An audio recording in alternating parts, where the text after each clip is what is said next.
어제 본문이었던 시편 32편에서 다윗은 죄사함의 은총을 노래했지요. 오늘 본문은 어제 말씀에 이어서 죄사함의 은총을 입은 사람이 마땅히 해야 할 일을 권면하는 시입니다. 먼저 어제 본문이었던 시편 32편 말씀 끝에 보시면 너희 의인들아 여호와를 기뻐하며 즐거워할지어다 마음이 정직한 너희들아 다 즐거이 외칠지어다 이렇게 하고 끝을 맺죠. 이어서 오늘 본문 1절에서 또 같은 내용을 반복합니다. 너희 의인들아 여호와를 즐거워하라 찬송은 정직한 자들이 마땅히 할 바로다. 의인은 허물에 사함 받고 죄 사함 받은 사람이지요.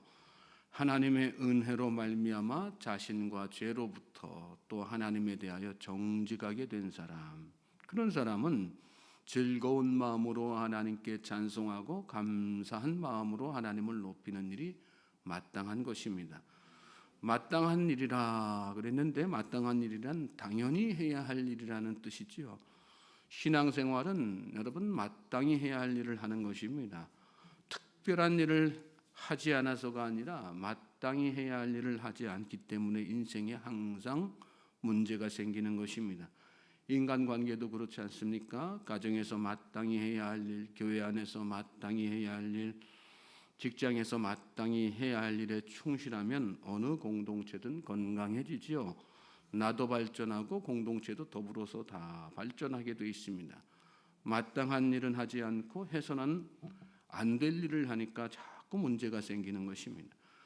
하나님과의 관계가 친밀해지지 못하는 이유도 마땅히 해야 할 일을 하지 않고 자꾸 엉뚱한 일을 하기 때문에 그렇습니다. 출애굽한 이스라엘 백성들을 하나님께서는 언약 백성으로 삼으시고 그들이 하나님의 백성으로서 마땅히 해야 할 일을 시내산에서 모세통의 돌판에 새겨주셨어요. 그것이 십계명이지 않습니까? 그런데 모세가 십계명을 기다리는 40일 기간 동안에 사나리 백성들은 뭘 하고 있었습니까? 금송아지 만들어서 거기에다가 절하고 금송아지 찬양하고 그랬단 말이죠. 이유 없이 이스라엘 백성들이 40일이면 도착하는 가나안 땅을 40년 만에 들어가는 것이 아닙니다. 마땅히 해야 할 일 하지 않고 자꾸 엉뚱한 일 하니까 돌고 또 도는 그런 인생 되는 것이지요. 그러므로 오늘 우리의 인생이 자꾸 제자리를 맴도는 것 같은 느낌이 들 때에 가장 먼저 우리가 해야 할 일은 나는 마땅히 해야 할 일을 하고 있는가? 나는 나에게 베풀어 주신 하나님의 구원의 은총에 감사하는 마음으로 하나님을 찬송하고 살고 있는가 생각해 보아야지 되는 것입니다. 찬송은 우리 인간뿐만 아니라 하나님의 지으심과 섭리하심을 받는 모든 세계가 마땅히 해야 할 일입니다. 그래서 성경에는 산들과 나무들도 하나님을 찬송한다. 우리 찬양 가사 속에도 그런 가사들이 있지 않습니까? 또 골짜기와 들에 덮인 곡식조차도 다 즐거이 하나님을 외치고 노래한다. 그렇게 말씀했습니다. 언어가 없어서 말을 할 수 없는 식물조차도 그렇게 하나님을 찬송한다는 것이지요. 예전에 한 농아인 교회에 제가 초청받아서 설교를 한 적이 있었습니다. 농아인은 말을 할 수 없는 분들이죠. 그분들이 말씀 선포 전에 찬송을 하는데 언어로 표현이 안 되니까 괴성을 질러요. 괴성을 꺽꺽 하는 소리를 내면서 찬송을 다 따라 부르는데 그 장면 바라보면서 마음속에 저는 정말 많은 회개가 됐습니다. 말 못하는 저들은 하나님을 찬송하겠다고 저렇게 괴성까지 또 질러대면서 이렇게 하나님을 찬송하는데 멀쩡한 입술 둔 나는 얼마나 많은 시간 얼마나 애타고 간절한 마음으로 하나님을 찬송하면서 살아왔는가.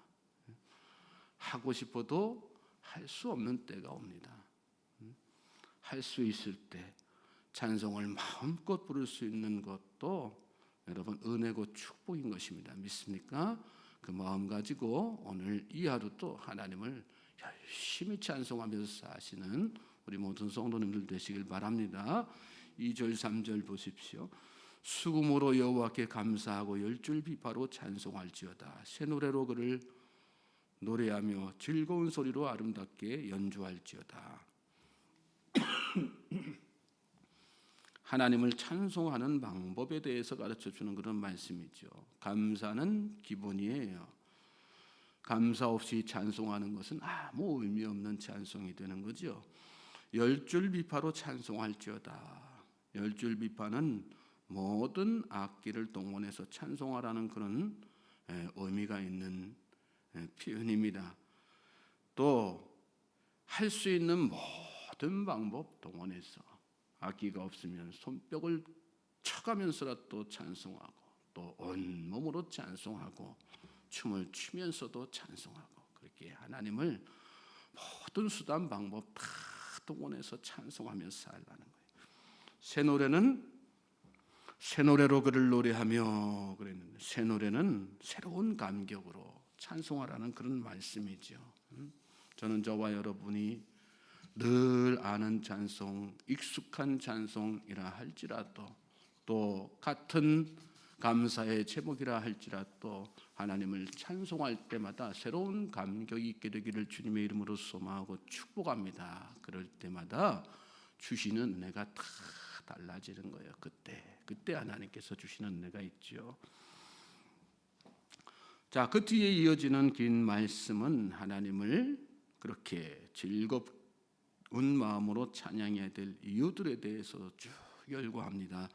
4절 말씀에 보시면 하나님의 말씀이 언제나 옳고 하나님께서 행하신 모든 일들이 진실하기 때문에 그래서 하나님을 그렇게 찬송해야지 된다는 거예요.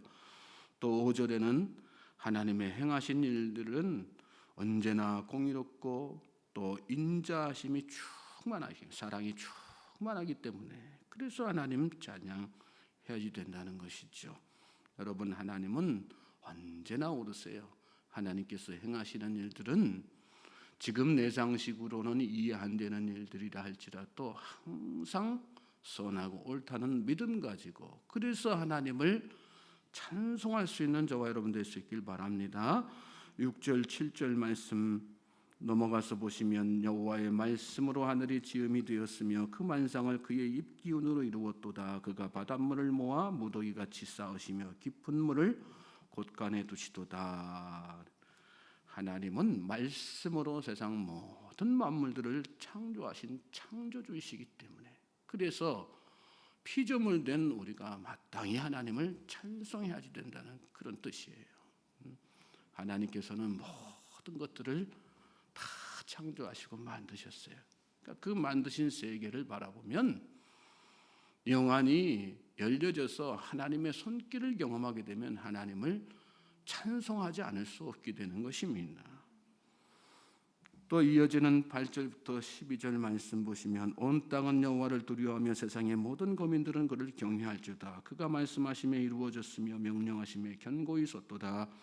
여호와께서 나라들의 계획을 폐하시며 민족들의 사상을 무효하게 하시도다. 여호와의 계획은 영원히 서고 그의 생각은 대대에 이르로다. 여호와를 자기 하나님으로 삼은 나라 곧 하나님의 기업으로 선택된 백성은 복이 있도다. 하나님을 찬양하면서 동시에 경외해야 될 중요한 또 한 가지 이유는 세계의 모든 만백성들을 다 통치하시되 하나님을 대적하던 민족들의 사상을 다 하나님께서 무효케 하시고 또 여호와를 자기 백성으로 삼은 나라는 복주시기 때문에 그래서 하나님 찬양하라는 거예요. 또 그 뒤에 이어지는 말씀에는 하나님께서 하늘에서 모든 인생들을 다 감찰하시고 사람들의 마음을 지으시고 그들의 행사를 또한 모두 다 살피시기 때문에 13절부터 15절 말씀이 그 내용 아니겠어요? 여호와께서 하늘에서 구부부사 모든 인생을 살피시며 곧 그가 거하시는 곳에서 세상의 모든 거민들을 굽어 살피시는도다. 그는 그들 모두의 마음을 지으시며 그들이 하는 일을 굽어 살피시는 이로다. 하나님께서 우리의 마음을 다 주장하시고 관장하세요. 그래서 우리의 마음을 하나님 앞에 바로 세우면 저절로 우리 입술에서 또 우리 영혼 깊은 곳에서 우리가 아침에 찬송한 것처럼 우리가 어느 곳에 있든지 하나님을 찬송하고 하나님을 높여드릴 수 있는 것입니다.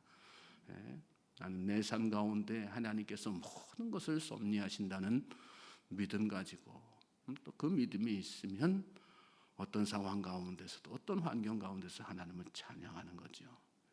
그런 찬양의 깊은 은혜와 영성이 저와 여러분에게 차고 넘치게 되기를. 그래서 매사에 무슨 일을 하든지 하나님을 높여드리고 하나님을 찬송하는 찬송의 은혜가 충만한 우리 모든 성도님들 되시길 바랍니다. 자, 16절부터 19절까지 말씀 또 보시면 많은 군대로 구원 얻은 왕이 없으며 용사가 힘이 쓰여도 스스로 구원하지 못하는도다. 구원하는 데에 군마는 헛되며 군대가 많다 하여도 능히 구하지 못하는도다. 여호와는 그를 경외하는 자 곧 그의 인자하심을 바라는 자를 살피사 그들의 영혼을 사망에서 건지시며 그들이 굶주릴 때에 그들을 살리시는도다. 소망 가운데 사는 사람, 구원의 소망 가운데 사는 사람, 하나님께서 나를 건지실 것이다. 하나님께서 나를 구원하실 것이다. 어제도 그제도 말씀드렸지만 하나님은 나를 저 밑바닥에서부터 다 끌어올리실 것이다. 그런 믿음이 있는 사람은요, 소망 가운데 살게 되고 소망 가운데 하나님을 찬송하게 되어 있는 거예요. 우리 하나님은 그런 분이세요. 믿습니까? 자, 마지막 절, 마지막 20절부터 22절 말씀 보시면 우리 영혼이 여호와를 바라며 그는 우리의 도움과 방패시로다. 우리 마음이 그를 즐거워하며 우리가 그의 성호를 의지하였기 때문이로다. 여호와여 우리가 주께 바라는 대로 주의 인자하심을 우리에게 베푸소서. 그러면서 더불어 같이 모든 사람들이 하나님을 찬송하기를 권면하는 것을 오늘 말씀 가운데서 보게 되죠. 이 마음 가지고 여러분 가정에서도 더불어 하나님을 찬송하고 교회에서도 더불어 하나님을 찬송하고 여러분 주변에 누구와도 더불어서 하나님을 찬송하는 우리 복된 삶을 사는 우리 모든 성도님들 되시길 바랍니다. 하나님을 신뢰하십시오. 하나님을 믿으십시오. 하나님의 놀라우신 은총을 날마다 마음속에 기대하고 소망하십시오. 하나님을 바라는 거예요. 그리고 그 하나님을 바라는 사람은 입술에서 날마다 찬송이 넘쳐나게 되는 것입니다. 오늘 이 하루가 저와 여러분에게 그런 복된 날 되기를 다시 한번 주님의 이름으로 소망하고 축복합니다.